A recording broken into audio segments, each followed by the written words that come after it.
If you Google how to prune roses, it's going to give you roughly 6 to 9 ideas on how to properly prune a rose. In this video, it's my goal to give you my professional opinion on whether or not those points are true, false, or somewhere in between.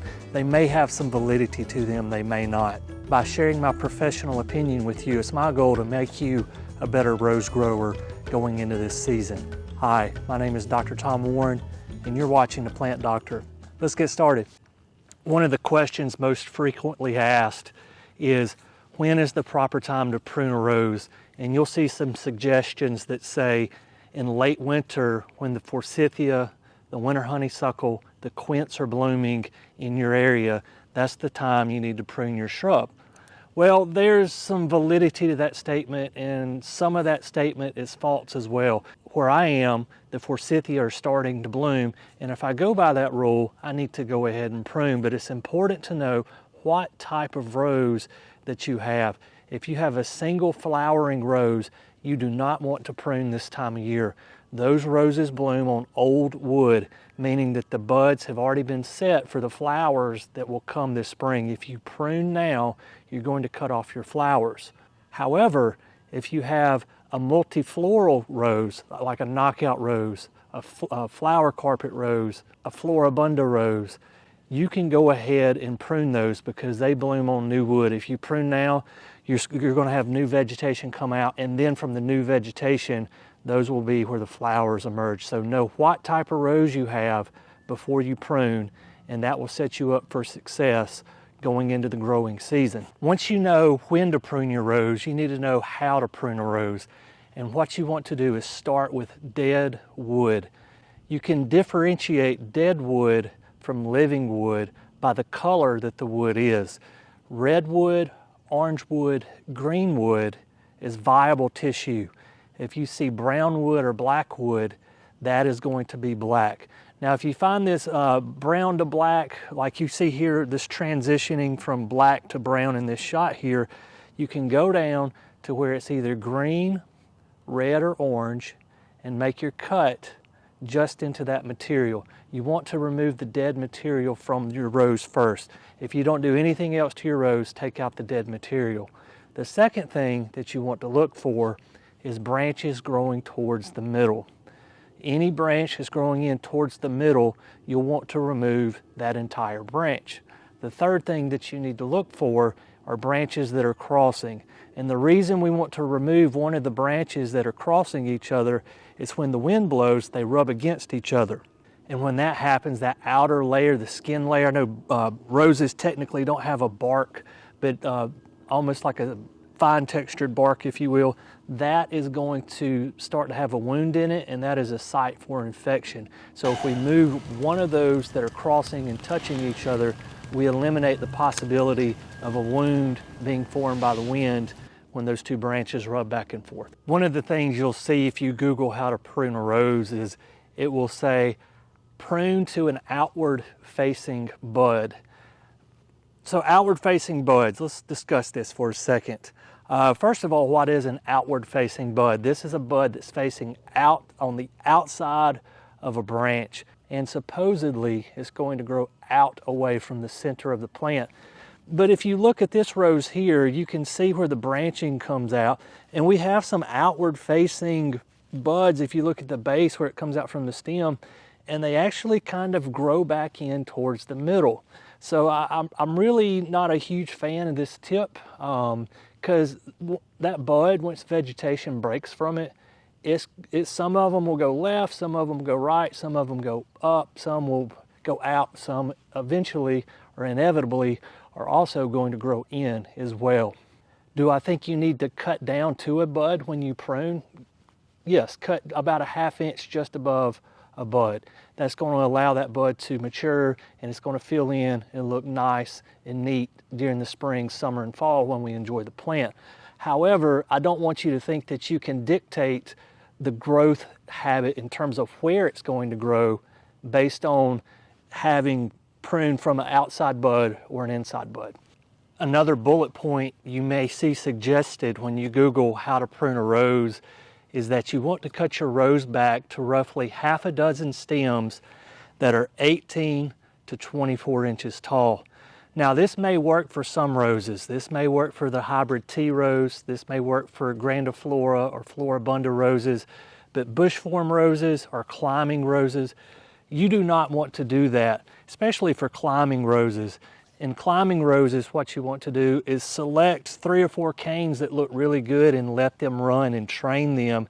And as those canes pass their peak in terms of the floral production that they put on, remove those canes and allow new, fresher canes to come in and take their place. Same thing for bushform roses. You do not want to cut those back to roughly half a dozen stalks. They're not going to fill out and be nice and full. So something like a knockout rose, you would not want to really hammer those, taking them all the way back to just like 6 canes that are 12 to 24 inches off the ground. That's not a great idea. So here again, it depends on your rose type. You need to know your rose type in order to know when to prune and also how to prune. One of the suggestions you'll see when you Google how to prune roses is it will tell you to clean your pruners. Absolutely, 1000% yes. I would recommend cleaning your pruners. Now, not only just after you're done, but I would prune in between each individual rose, and here's why. There's a myriad of viruses and bacteria that can infect roses. For example, here where I'm at, rose rosette has become a huge issue over the past decade. Now let's say I have a half dozen roses in and around my landscape, and one of them has rose rosette. So I prune it, and now the virus particles are on the blade of my pruners here. I go to the next rose I prune, I've just transmitted that disease to another rose. So what I want you to do is wipe down your pruners with rubbing alcohol. Make sure you wipe the blade down. Make sure you wipe all the components down really good with rubbing alcohol, not just before or after you prune, but in between each individual shrub. Let's discuss cutting or pruning at an angle. And what I mean by this is when you take off a branch, you're not cutting perpendicular across the branch. You're cutting at a 45-degree angle, creating a point on the growth that's remaining on the shrub. Now, the theory behind this, I should say hypothesis behind this, is that that's going to prevent water from collecting on top, and therefore it reduces the risk of infection, bacterial infection of the rose. I don't think there's a whole lot of validity to that, whether you cut perpendicular to the branch or at a 45 to the branch, and then the response of bacterial infection to that cut. I'll try to dig up some peer review on this and leave it down in the comments below. But I think the most important thing is when you do prune roughly about a ½ inch above a bud. And because that wood above the bud is going to perish anyway. And the new growth's going to come from that bud. And I don't think it makes a whole lot of difference whether you're cutting at a 45-degree angle or perpendicular. If you want to cut it at 45, it makes you feel better, you think there may be some positive response to that, by all means, go ahead. But in my professional opinion, I really don't see the advantages to doing that in terms of long-term health for our rose. One of the things you'll see suggested is to prune your rose in a fashion that opens up the middle of the plant. And there's some validity to this. Here again, I think it depends on the type of rose that you're growing. Obviously, if you're growing a climber, there really is no middle. You have long canes that just kind of go everywhere and you train them. But if you have a bush form rose like you see here, there's a little bit of validity to that, especially if you live in a very humid area like I do in the southeastern United States. We have issues with like black spot and a host of all types of bacteria that can get on roses.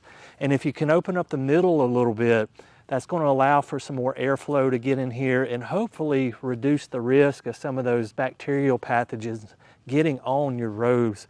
So here again, yes, I agree with that. But if you go back to when we talked about how to prune, one of the bullet points that we discussed was any branches growing back in towards the middle to remove. So if you're doing that, I think you're doing yourself a good service in terms of keeping your rose healthy. Does putting a sealer on your rose where you pruned help the rose in the long term? So the thought process, the hypothesis behind this is that once you cut, you put sealer over the wound, and that's going to prevent pathogens from getting into the rose.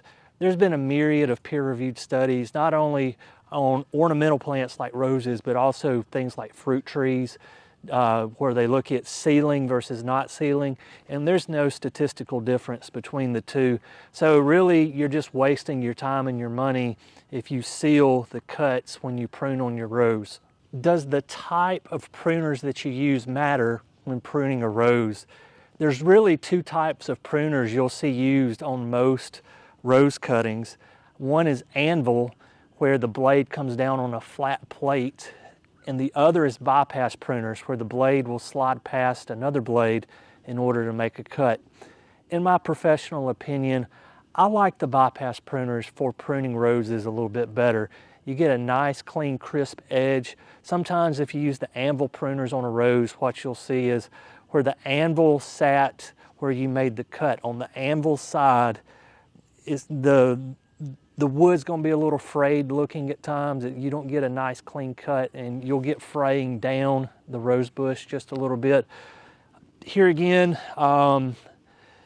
if all you have is a pair of anvil pruners, by all means, don't let that hold you back from pruning your rose. Maybe in the future you may want to look into getting a pair of bypass pruners. But it's just a personal preference for me. I think you're going to get a little bit cleaner cut if you use the bypass pruners. If you have a tip, trick, or hack that you use to prune roses that we did not go over in this video, please leave those down in the comments below. Here on the channel, I like to think of us as a community of learners, and I would love to learn something from you, the viewer. Guys, thanks for watching The Plant Doctor, and until next time, happy gardening.